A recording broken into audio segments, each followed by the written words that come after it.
everyone, this is me with another book review. I must admit I've been reading another book meanwhile, and I will really look forward to reviewing that, but this book was waiting for me. Women Who Love Too Much by Robin Norwood. Well, I think the title says it all. Who is the writer? She was formerly in a private practice as a licensed marriage, family and child therapist, specializing in chemical dependency and codependency. If there is a word that could sum up toxic relationship, that is codependency. The book is mainly with real life stories of women that went through horrible relationships. And what's the trademark of someone that loves too much? Usually women. When we excuse his moodiness, bad temper, indifference, or put downs as problems due to unhappy childhood, and we try to become his therapist, we are loving too much. Yes, basically when you meet a guy and you're acting like his mommy, and you're like, oh, poor baby, your mother, oh wow. But funny thing is that a man that abuses a woman that loves him too much will always have a story about how he dealt with horrible women, but he will never have a story about asserting himself in front of a man. Like men who beat up women or talk them like down and trash them, they will never dare to do that to another man. So just to give you a glimpse of what kind of man the women that love too much are dealing with. So everything starts at home with a dysfunctional family. So what's a dysfunctional family? It's like having received little nurturing. You were having an unavailable caregiver, like they worked too much, they had no emotional sympathy for you as a child, they were very cold, very demeaning or abusive. Yeah, so it's just that kind of home where there is always conflict, even with arguments, or on the contrary, like that silent conflict, you know, that tension that you can cut with a knife. A dysfunctional home is some place where people can gamble, can have compulsive eating, compulsive working, compulsive cleaning. So dysfunction, when you think of dysfunction, do not think about the alcohol, drugs, or criminal activity.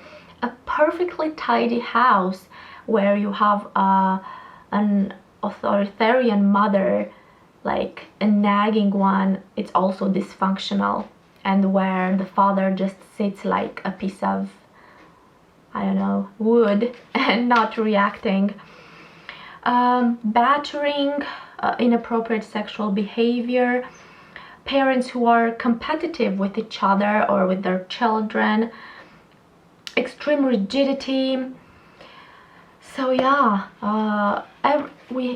if there is one thing from this book that you have to really take, is that the dysfunctional relationship is only a mirror of your dysfunctional home that you're coming from. So it's very common that women that grow up in alcoholic environments with an alcoholic dad or mother, they are searching for that alcoholic person to take care of.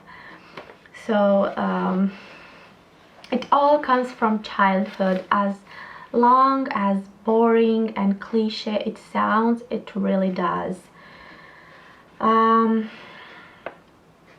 The author also talks about the bad Hollywood models of love. Yeah. You know, we all see those movies where they meet or they have a fight. Uh, let's talk about the Sex and the City. That's the toxic relationship a la carte. We never see, like, we see the wedding, we see the end with them finally getting together, but we almost never see the real relationship, like the dirty socks, the mortgage, the in-laws causing you trouble, the kids, the lack of sex, the lack of money. Like, the Hollywood is not filled with that. The Hollywood is filled with let's get crazy in love because we are soulmates and twin flames or blah blah, and that's not what relationships are.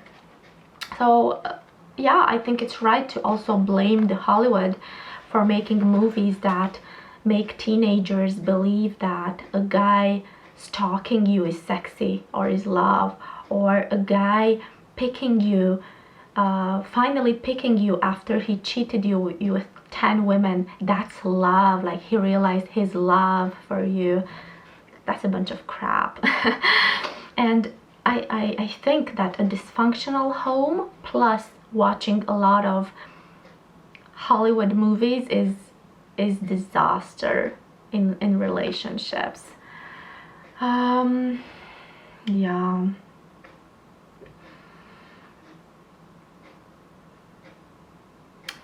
Oh, one very important thing for women that love too much is that they are attracted of the guy. They feel attraction for a guy that has nothing to offer to them. Nothing. Like, the less he gives, the more she will love, because that's like familiar. And it takes a long time until women realize this. I must tell you that if you are a woman or even a guy and you will read the real life stories of the people from this book, it will not be easy, because you might recognize yourself in one of them, and that's a very uncomfortable truth to tackle with. So usually the man that these kind of women are attracted to, they have problems with money, they have problems with intimacy, they have no empathy, most of them. They have problems with their mother, especially guys.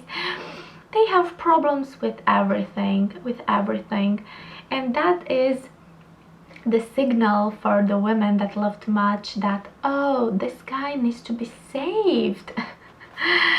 It's so toxic, and it's happening. There is a part which I have found very interesting in the book. It's also about the men that pick this kind of women. You see, nobody stays in a toxic relationship if it doesn't give them a sort of service, you know? A lot of the times, even relationships, toxic relationships, can actually become healthy if both partners are working on themselves, or at least one. Because if someone is no longer an addict, if a guy pulls himself together and he goes to therapy and he solves his money issues and everything, funny thing, the woman might not feel in love anymore because she has nobody to rescue anymore. So a very interesting dynamic is happening when one of the addicts, or both of them, are starting to heal the other one, that you would expect they would be in joy that their partner finally changed. They're no longer attracted. I found that. Wow.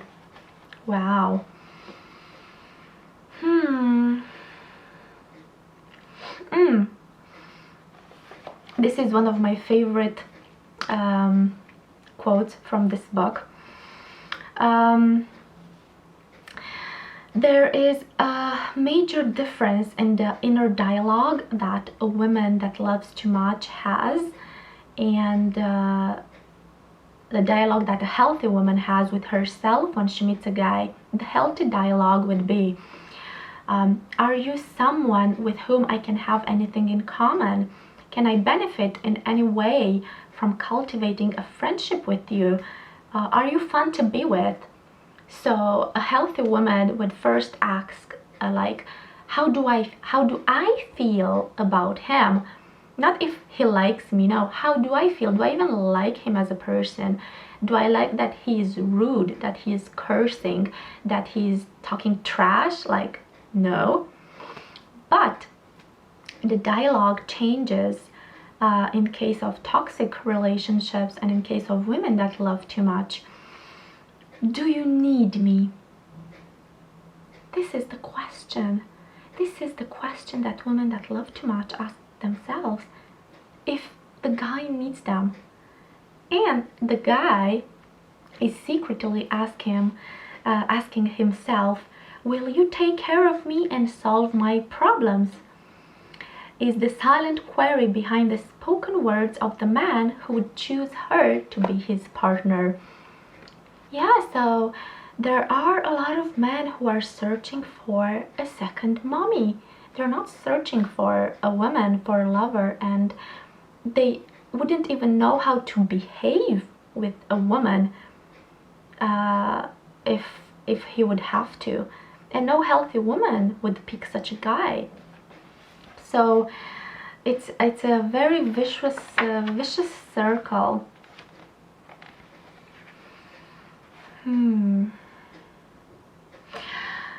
There is a nice description in this book, something that would sum up the entire dynamics and the entire idea of this book. So the idea is taken from another story from a woman that sat a lot of years with a guy, and she even got married. And in her own words, my whole relationship with him, and we were married 12 years, was one of refusing to accept who he was and instead trying to make him into what I thought he ought to be. Only my hope that he'd change for me kept me going all those years. This is very, very vital, a very vital idea, because these guys, they have this cheesy line, love me for who I am. Even if they are a narcissist, an abuser, a douchebag, an abusive man, someone who has no goals, no aspirations, he's just nobody. He's a train wreck.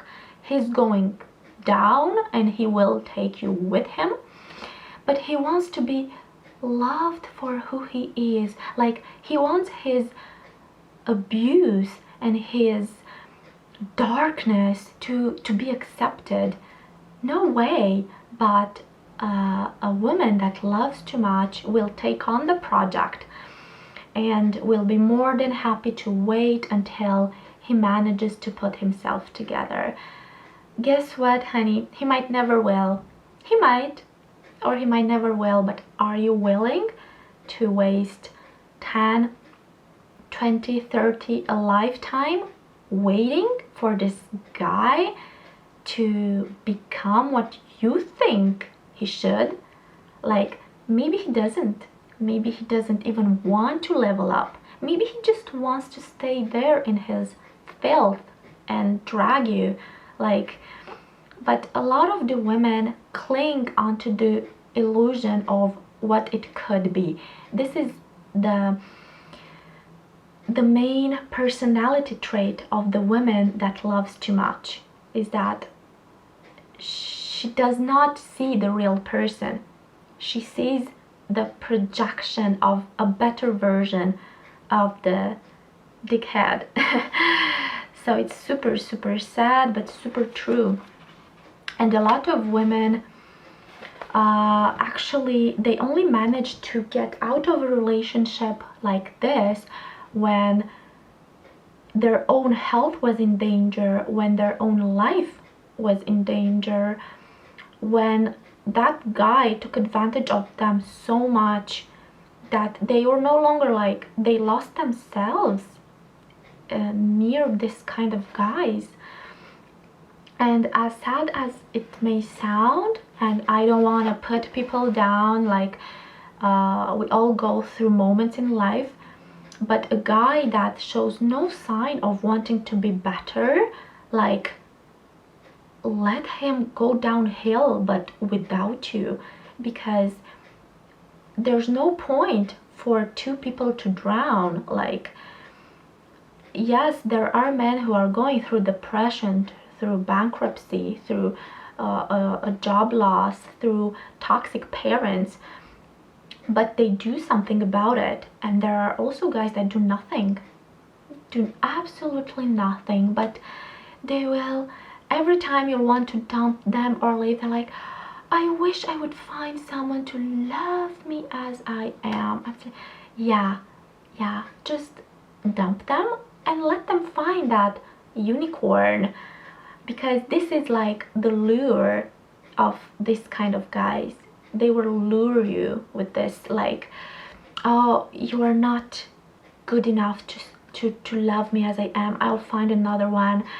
Yeah, you go do that, for sure, you go do that. It's just very, very scary. There are descriptions of the kind of guys that pick this kind of women. They like games. They like games a lot. They like to play with your mind. They run from intimacy. They're usually also, like, they're either jobless, or they're alcoholics, or they are workaholics, because they run of intimacy through work, and they use that as an excuse, like, I'm a working man, but he's an abuser at home. How many of you have you heard of the stories of the great CEOs and doctors and I don't know what kind of jobs?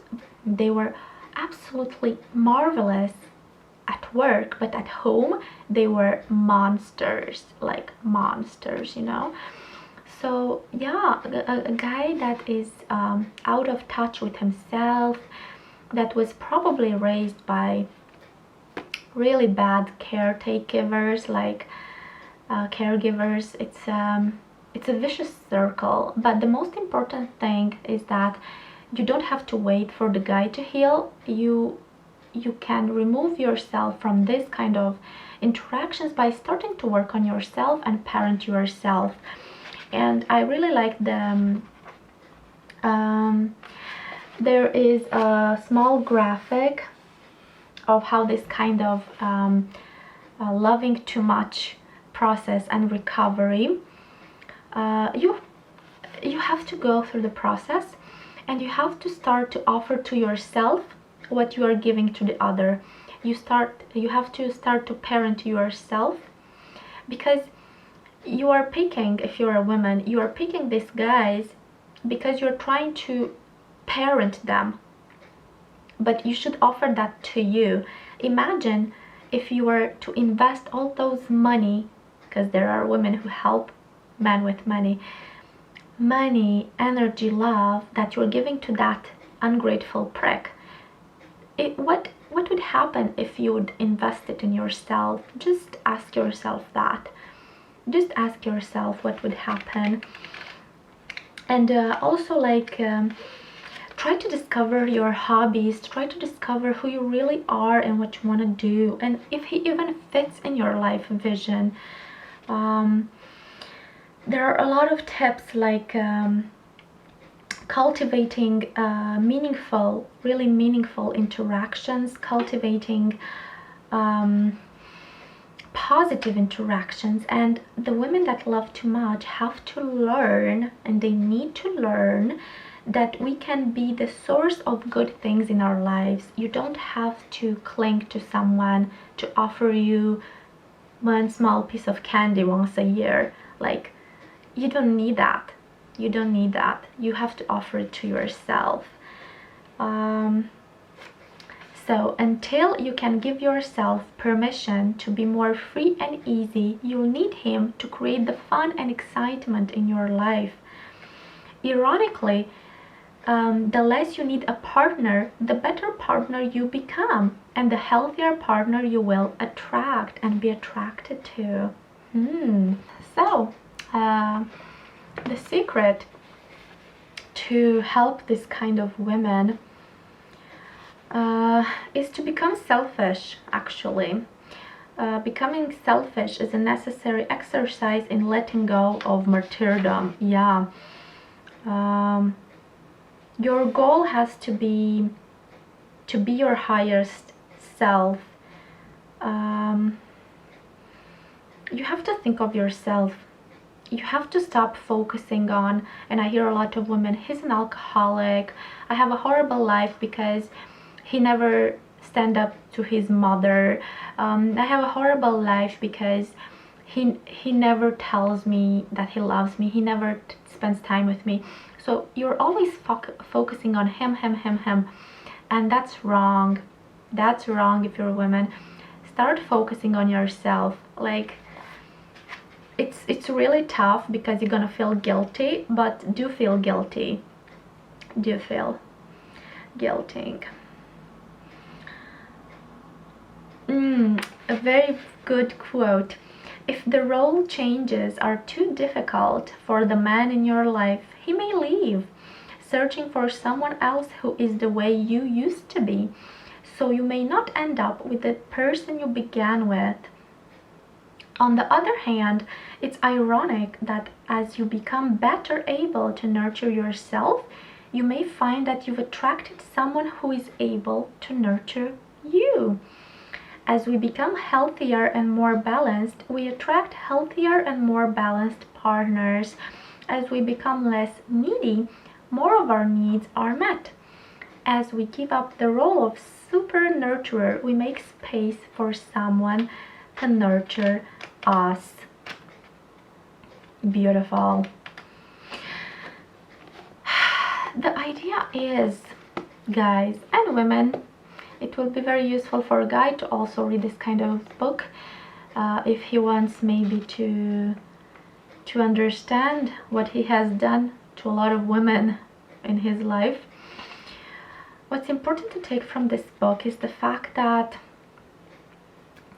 you're not alone. If you've been through a bad relationship, you're not alone, and it happens to everybody. There are very successful women in this book that have gone after nobodies, like lawyers, doctors, like also successful, but also like very hardworking women that really have their stuff together. Of course, there are also like addicts, or I remember of an example of a couple where she was a compulsive eater and he was a drug addict.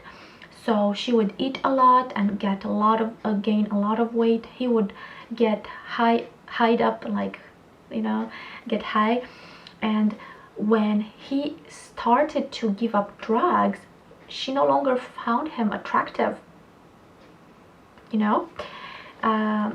So you have to think about the fact that picking a partner that will use you and abuse you constantly says more about you than them. So it's a sign that you have, my darling, a lot of healing to do, that you have picked a project, not a partner. And the higher the chemistry, the higher the dependency and the attraction. It means that how could I say, it has the most ingredients from your childhood. So if in your childhood you have been abandoned, neglected, like you have 10 ingredients or 5 ingredients from that childhood, and you have to meet a guy that will make you feel exactly those 5 things, and where all of those will be Like on spot, the chemistry will be crazy, and it will be very hard to pull out of there, because you will think it's love. You will think that you will cling onto, like, there's this horrible jerk that treats you horribly, but he gives you one piece of candy, or he gives you one small little gift like a book or something, but he's 99% of the time a complete jerk.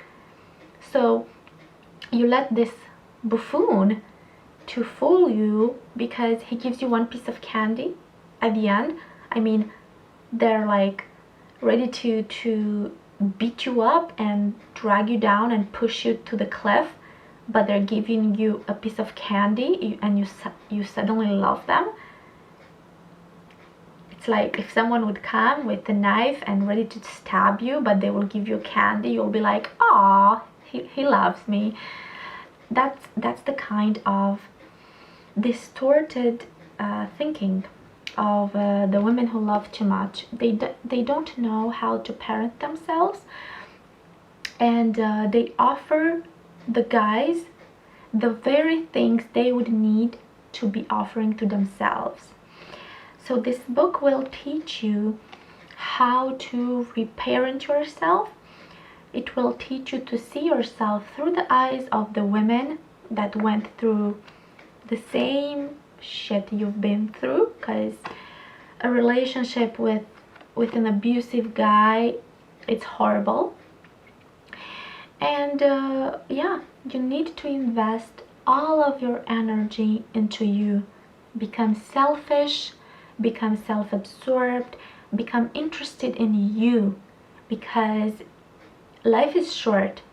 We're not gonna live here forever. It's like, it is preferable to invest 10 years in yourself and see where it gets you, rather than investing 10 years in a douchebag, in a jerk that will always like blame his mommy, his exes, his dad, his city, his job, his boss. Like, yeah, he's gonna blame everyone but himself. Like, leave him. Just let him go down to the rabbit hole, into the abyss of Mordor, really. And be selfish, because we're not gonna live here forever. And being with people that bring you down will make you go sick, will make you go crazy, will shorten your lifespan, will make you depressed. You're gonna hate yourself. So girls, if you are listening to me, wherever you are, just invest everything that you are offering to them, invest it in you, and you will gain so much out of it. So much. Okay guys, I really loved the book, and it's a life changer for sure. See you next time. Bye.